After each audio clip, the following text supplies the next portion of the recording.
Thank you, Mr. Chairman, to you, Assistant Secretary Liu, for joining us, and to all of you who are joining us today for a robust discussion about the recent election in Pakistan and also the future of the U.S.-Pakistan relationship, which is of great importance to this country and, of course, Pakistan.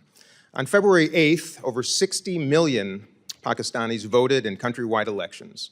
These elections saw record numbers of women, religious and ethnic minority groups, and young people running for seats in parliament, and resulted in a range of political parties winning seats in national and provincial assemblies.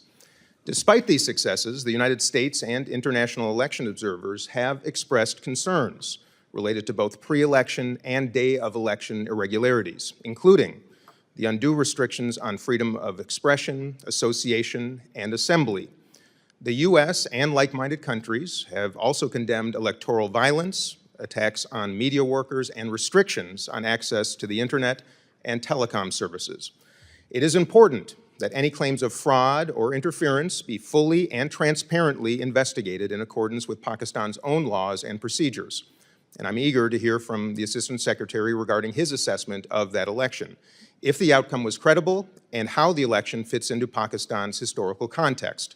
It is also important that the United States-Pakistan relationship remain strong and rooted in our shared commitments to strengthening Pakistan's democratic institutions, supporting Pakistan's economy, cooperating on counterterrorism threats, and bolstering respect for human rights.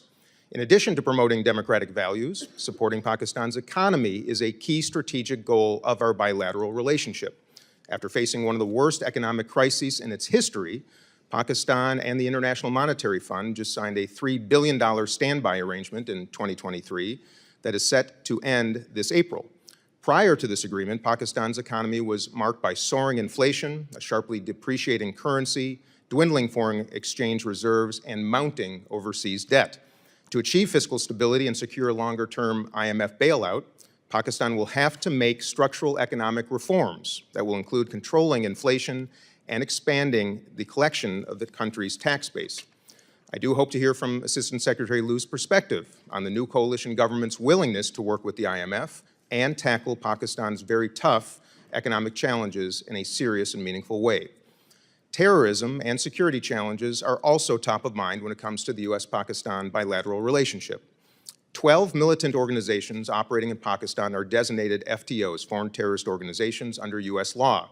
Most prominent, of course, being Tehreek-e-Taliban, or the TTB, the Balochistan Liberation Army, Al-Qaeda, and ISIS Khorasan province. The United States has an interest in working with Pakistan to ensure that these organizations are unable to destabilize the region or attack the United States homeland, particularly since the U.S. withdrawal from Afghanistan in August of 2021. Pakistan has faced an increased domestic threat from the TTP. In 2023, TTP-led bombings and gun attacks killed over 1,000 Pakistanis nationwide, half of them security forces, marking the highest number of fatalities in 6 years. And just yesterday, the Pakistani government conducted air raids inside of Afghanistan. It claims targeting TTP hideouts in the country. This comes in direct response to a suicide bombing targeting a Pakistani military checkpoint that killed at least 7 Pakistani soldiers. Beyond the threat of terrorism and Pakistan's approach to Afghanistan, I hope that we will also examine Pakistan's regional relationships with Iran, Russia, and of course China.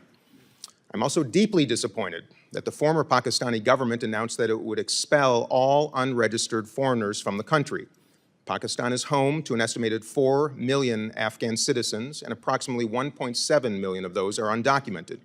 This leaves almost 2 million people at risk of being deported back to a country under Taliban control that is facing prolonged economic crisis, that has left 2/3 of the entire population in need, dire need of humanitarian assistance.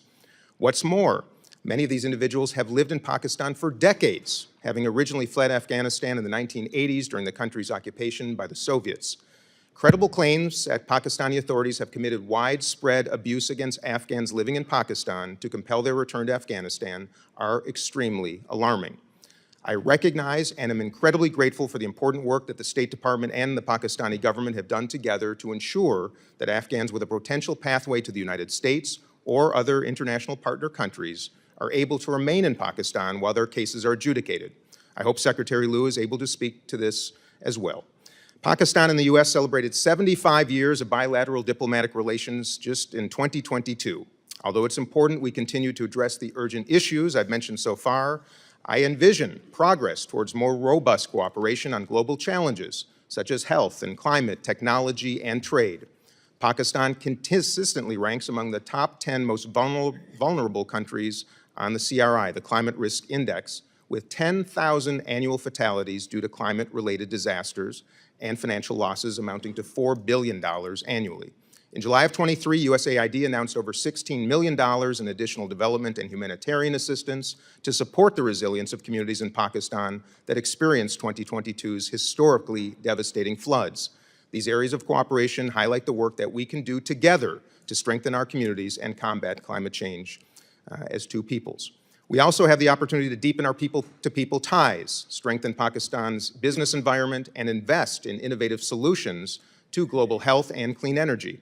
The opportunities for cooperation are endless, as we understand from elections both in the United States and Pakistan also. A government empowered by a strong democratic mandate is critical to addressing long-standing challenges and pursuing new opportunities. I look forward to hearing from Assistant Secretary Liu about all the ways in which the U.S.-Pakistan relationship can advance our shared interests and continue to promote and strengthen respect for democratic values and human rights. With that, Mr. Chair, I yield back. Thank you very much.